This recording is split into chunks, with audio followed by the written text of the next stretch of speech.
Hello, I'm Lucas, this is Bit of Lit, and I want to talk about Ursula K. Le Guin's The Word for World is Forest. This is not my first book by her, but it is the first book that I was interested in.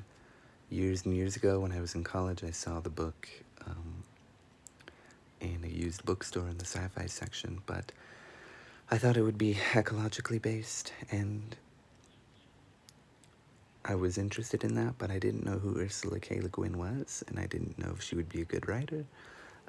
So I didn't get it. Instead, I think I bought, books by Kurt Vonnegut and Arthur C. Clarke and Robert Heinlein, and at least one of them is good. But I didn't realize how much of a treasure I was missing out on when it came to Ursula K. Le Guin. Especially with this book, which is not what I expected at all. I thought it would be ecologically based, about saving the planet, and it is, definitely. But that's not the only focus here.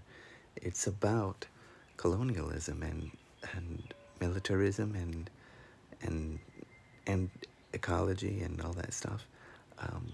It's a short book. It's a novella. It's about 100 pages, and it focuses on three main characters. Raj Leobov, who is the colony anthropologist on this military logging outpost, and the military man that we see mostly is Captain Davidson, who is this jingoist sort of alpha fail, as I call them, who thinks he knows what's best to keep his men in line. If that means hunting for sport the local Athsheans on this planet of Athshe, then so be it. If they need to relieve some stress because it's an all-male colony, then if they turn their eye to the Athsheans, then so be it. If they want to abuse the Athsheans, then so be it. Anything to keep them in line so that they'll keep working. And, he feels he knows what's best for his people and for Terrans or Earthlings, or, and, he's pretty gross.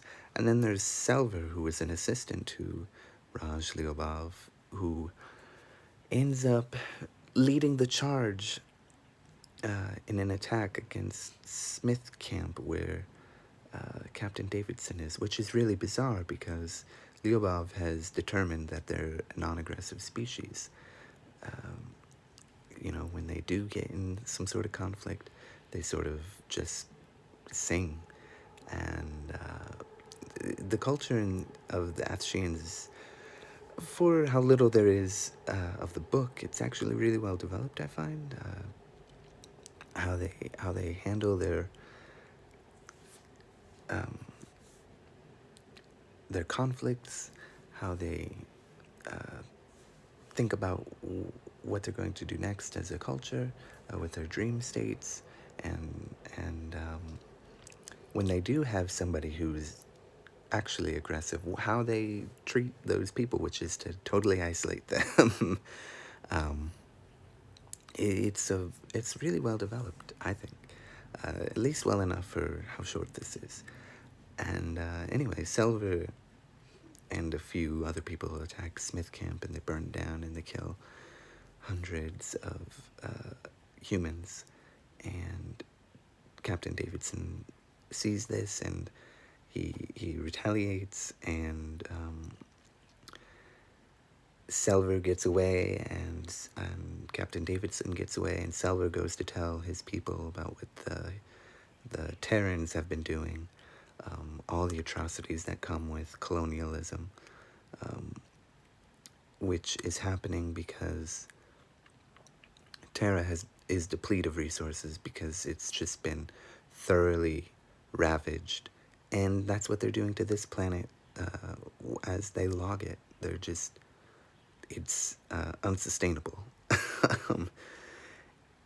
And yeah, so Silver goes to tell his people, and there's a military inquiry into what happened at Smith Camp, um, and they're upset with Lyubov because they think that he's assessed incorrectly, that they're a non-aggressive species, um, and they tell Davidson and everybody that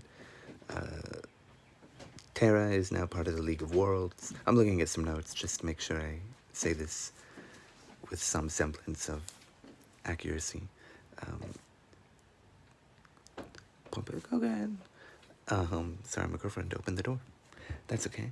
They're part of the League of Worlds, and they should release the enslaved. And they move Davidson over to a new camp under a higher-ranking commander, which he does not listen to because he wants to retaliate even further and eliminate the species so that the planet is completely safe for humans, because he finds that they're not to be trusted at all anymore, and they need to be eradicated, and we should commit genocide to remove them.